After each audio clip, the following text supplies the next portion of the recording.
Assalamualaikum warahmatullahi wabarakatuh.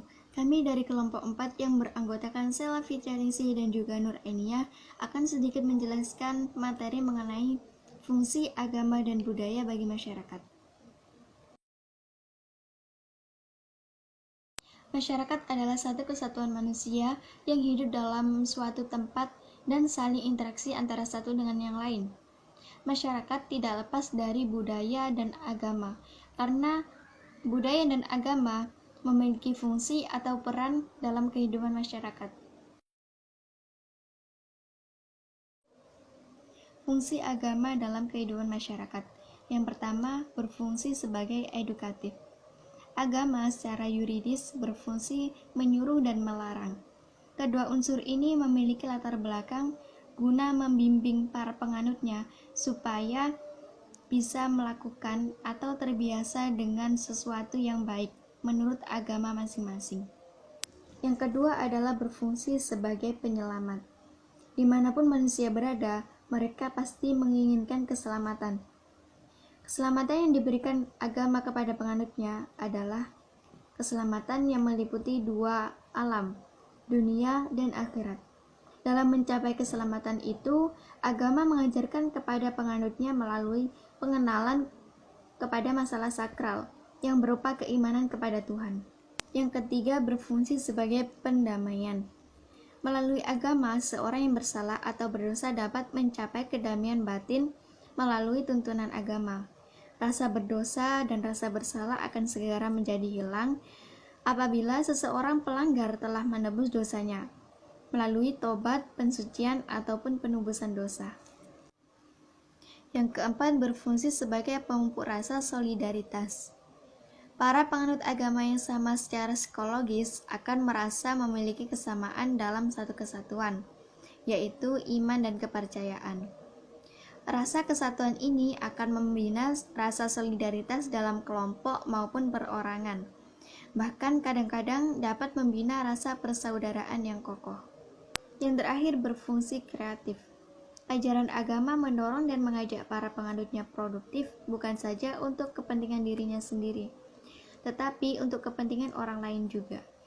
Penganut agama bukan saja disuruh bekerja secara rutin dalam pola hidup yang sama, akan tetapi juga dituntut untuk melakukan inovasi dan penemuan baru.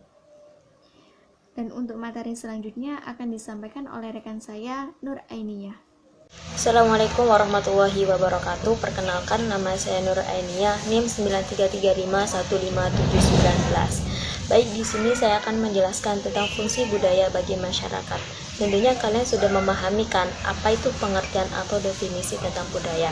Nah, fungsinya budaya bagi masyarakat di sini yang pertama yaitu sebagai identitas. Kalian tahu kan identitas itu apa? Yaitu sebuah ciri-ciri yang menandakan untuk mengenal sesuatu hal. Contohnya, budayanya orang Islam dan budayanya orang Hindu di Bali ketika ada orang meninggal.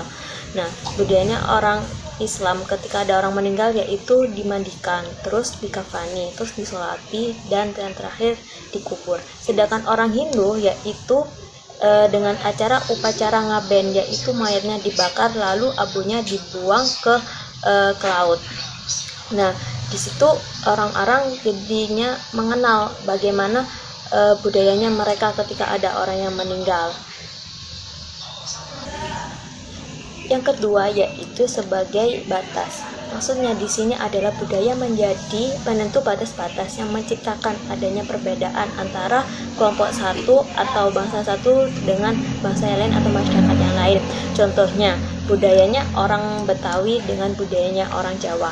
Nah, pastikan budayanya mereka kan berbeda. Nah, di situ pasti mempunyai batas-batas tersendiri dalam budayanya mereka.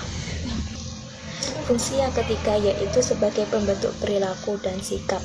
Maksudnya budaya dalam hal ini yaitu bertindak sebagai mekanisme dalam memberikan kendali atau membuat kendali, memberikan makna serta menuntun sekaligus membentuk perilaku atau sikap dari kelompok masyarakat.